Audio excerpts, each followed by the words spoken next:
head on in. Welcome to the first episode of Thematically Inconsistent, a show where we see how consistent a ride is themed to the park. Currently, though, I am standing outside of the studio tour. I just got off of it because in order to understand if a ride thematically fits the theme of a park, we have to know what the theme of that park is. In the case of Universal Studios Hollywood, I think it's best summed up by the Steven Spielberg quote of "Ride the Movies," where we take a look at specific rides and parks and decide if they fit thematically to the park. We have a series of questions we'll go over to decide if this ride fits the theme of the park. Because I love themes. I love theming, and I love when something just like fully immerses you in a specific environment, in a specific world. And so I really just want to analyze and think about, does it make sense to have this ride in the park? Even if it's, there are some where it's like, this is a really good ride, but it doesn't make sense to have it here. So is the ride fun? Is the ride good? But does it also add value to what the goal of the park is? That's really what we're trying to analyze with Thematically Inconsistent. For those that are fans of Guardians of the Galaxy and DCA, you might know why we are calling the show this. But we'll just kind of jump straight into it. But the first question is, does the ride fit the theme of the park? Now, what ride are we talking about? What park are we at? So we are at Universal Studios Hollywood, and we're going to talk about Jurassic World, the ride. But what is the theme of this park? What is the theme of any Universal Studios park? It's the classic line, it's Ride the Movies. It's to make you feel like you are part of the movie-making experience and take you on that journey of what it's like to make one of these films. So does the ride fit the theme of the park? Does Jurassic World fit that theme? I think yes. I think it makes you feel like you are filming a scene in a new Jurassic World movie. It does that very, very well. The animatronics look gorgeous. The big drop is definitely frightening. It gets the adrenaline going, which is what you would want from a Jurassic World or a Jurassic Park movie. So I would say yes, Jurassic World fits the theme of Ride the Movies. You're really experiencing the movie making process there. Now we move on to the second question. So we're 1 for 1. Does the ride add to the theme of the world? So what world is Jurassic World in this park? I would say the park is divided up into 4 sections. There's the upper lot, the lower lot, Hogsmeade or the Wizarding World, and Super Nintendo World. Those are kind of the 4 main areas of the park. So Jurassic World is located in the lower lot of the park. What is the goal of the lower lot? It's to make you feel like you're in the back lot making movies, right? And I think Jurassic World adds to that, because what are the other rides over there? You have Transformers, you have Revenge of the Mummy, and then you have Jurassic World. Those are kind of the 3 big attractions there. And each one is separated from each other in a way that it makes you feel like, hey, when I'm over here, when I'm on Jurassic World, I'm filming a Jurassic World scene. And then I'm gonna go over to Revenge of the Mummy and I'm filming a scene for that. And I'm gonna go over to Transformers and I'm filming a scene for that. And then everything around those rides infuses kind of that Hollywood movie making spirit. So I would say, does the ride add to the theme of the world? Absolutely. Once again, it goes back to that first thing of, does it even fit in the theme of the park? Absolutely. Which means then if you're getting onto it, that world of the park just is an extension of the overarching theme. Does the queue fit the ride or add to the theme, or add to the theme? I think I'm gonna fail it on this one. The queue isn't the most exciting. It doesn't feel like you're part of the movie making experience, like say Revenge of the Mummy in Universal Studios Florida or the studio tour. It's similar to the studio tour, but worse. A worse queue. So it doesn't feel like you're learning about the movie making process, or it doesn't feel like you're on a set.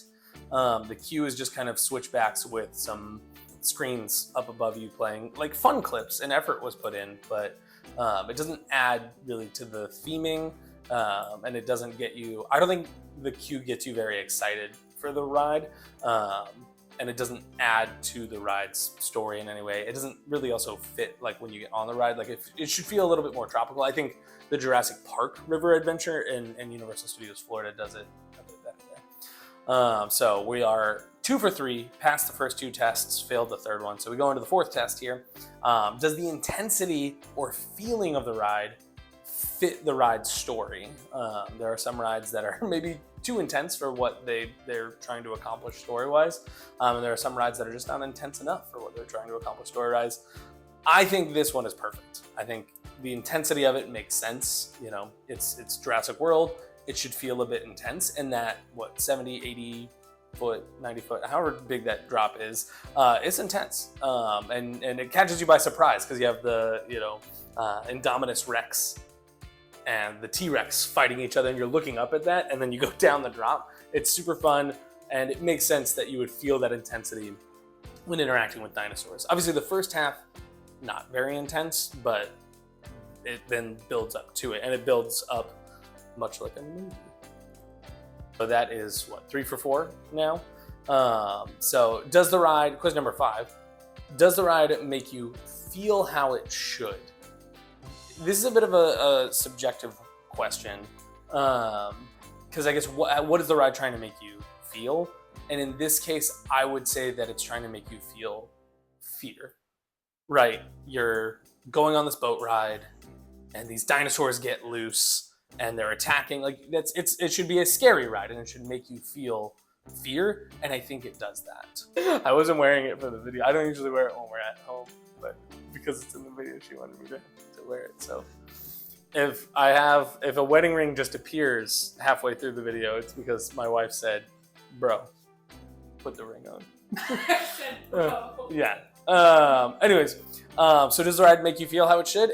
I think it makes most people feel fear, especially going down that big drop. So once again, it's a pass. Does the ride immerse you in the world? Once again, this is kind of a gimme for this ride because the first question, the second question, and this one are all kind of the same question for this specific ride because the world that it's in is the lower lot, and the theme of the lower lot is just the theme of the park. So I'll be curious to see how rides do when that isn't necessarily the case. Lower lot, world, and Universal Studios, that's the exact same. That is, they are trying to accomplish the same thing of making you feel like you're part of the movie making experience. I guess you could argue that like the lower lot is supposed to be the back lot portion, and it succeeds. But does the ride immerse you in the world? Yes, because once again, I go back to my same argument for the second one.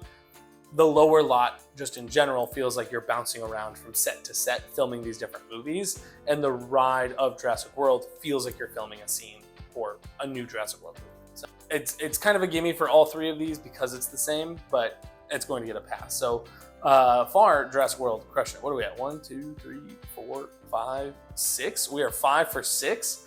We only have 2 more questions, only 8 total. So does the ride vehicle fit the theme? Yes. I figured this ride was going to do great. That's why I wanted to start with it, because I think it's a phenomenal ride and I think it fits well in this park. But does the ride vehicle fit the theme? Absolutely. It's a raft. It looks like a raft. It feels like a raft. That's really all I have for that. So that is what, 7 or 6 for 7. Now we get on to the 8th question. Do the accoutrements fit or work, like the merch, the restaurants, if there are restaurants associated with the ride. It's funny because of just what the theme of this park is, because like the Jurassic World restaurant at Universal Studios Hollywood is not that incredible. It's not like a super amazing dining experience, but in the case of fitting the movie making process, I would say that it passes. Same with the Jurassic Park store. It feels like a merch store at a movie studio, which all of this makes sense because this is the literal Universal Studios. But yeah, so does everything fit with it? I think so. So that gives Jurassic World a 7 out of 8. So I think it's pretty solid and well deserved for a great ride.